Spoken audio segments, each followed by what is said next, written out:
വാവർ ഒരു കടൽ കൊള്ളക്കാരനായിരുന്നു എന്ന് പറഞ്ഞ് മുസ്ലിങ്ങളെ ആക്ഷേപിക്കുന്ന രീതിയിൽ കഥ തിരിച്ചത് 1680 മുഗിലൻ എന്ന് പറയുന്ന മുഗൾ സർദാറും തിരുവനന്തപുരം പിടിച്ചെടുത്തു. 8 വർഷം അദ്ദേഹം അവിടെ ഭരിച്ചു. 1688 തിരുവട്ടാർ നടന്ന യുദ്ധത്തിൽ കോട്ടയം രാജാവിൻ്റെ നേതൃത്വത്തിൽ വന്നിട്ട് അവരെ പരാജയപ്പെടുത്തുന്നു. അതിനുശേഷമാണ് ഈ മുസ്ലിങ്ങളെ തെറ്റായി വ്യാഖ്യാനിക്കുന്ന രീതിയിൽ ഈ വാവരെ പിടിച്ച് കടൽ കൊള്ളക്കാരനായിരുന്നു, അത് കപ്പലിൻ്റെ പാമരം അയ്യപ്പം പൊളിച്ചു എന്നൊക്കെ പറഞ്ഞൊരു കഥ ഉണ്ടാക്കിയത്. രണ്ടാമതൊരു കഥ ഉണ്ടാക്കിയെന്ന് പറയുന്നത് ഈ പുലിപ്പാല് കൊണ്ടുവരാൻ വേണ്ടി പുലിയെ മെരുക്കാൻ പഠിച്ചത് വാവരാണെന്ന് പറഞ്ഞ് ഒരു തിയറി കൊണ്ടുവന്നു. അപ്പോൾ ഈ അറബ് ദേശത്ത് പുലി ഇല്ലാത്ത ദേശത്ത് ബാബർക്ക് പുലിയെ പിടിക്കാനുള്ള മന്ത്രം എവിടെ നിന്ന് കിട്ടും? അത് തന്നെ ആ കഥയുടെ പൊളി മനസ്സിലാവും എന്നുള്ളതാണ്.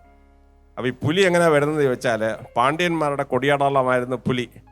അപ്പോൾ ഈ പാണ്ഡ്യന്മാരുടെ സിവിൽ വാർ അനുസരിച്ച് പാണ്ഡ്യ സൈന്യം ഇവിടെ വന്നപ്പോൾ പാണ്ഡ്യ സൈന്യത്തെ പരാജയപ്പെടുത്തിയ ആ ഒരു കഥയാണ് പുലിയെ പിടിച്ചു എന്ന് പറയുന്ന സംഭവം. അത് പാണ്ഡ്യന്മാരുടെ യുദ്ധത്തിൻ്റെ സിംബോളിക്കായിട്ടുള്ള റെപ്രസെൻറ്റേഷൻ ആ കഥ. ആരായിരുന്നു റിയൽ വാവർ?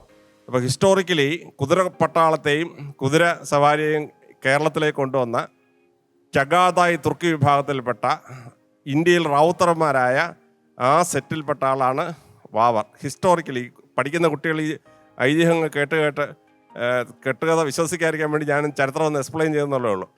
അപ്പം അങ്ങനെ കേരളത്തിലേക്ക് കുതിരസവാരി കവൽറി കൊണ്ടുവന്ന് കോട്ട കെട്ടി മല കുതിരപ്പട്ടാളത്തിൽ പോയി ആക്രമിക്കാൻ അദ്ദേഹത്തെ പരാജയപ്പെടുത്തിയാൻ സഹായിച്ച ആളാണ് വാവർ.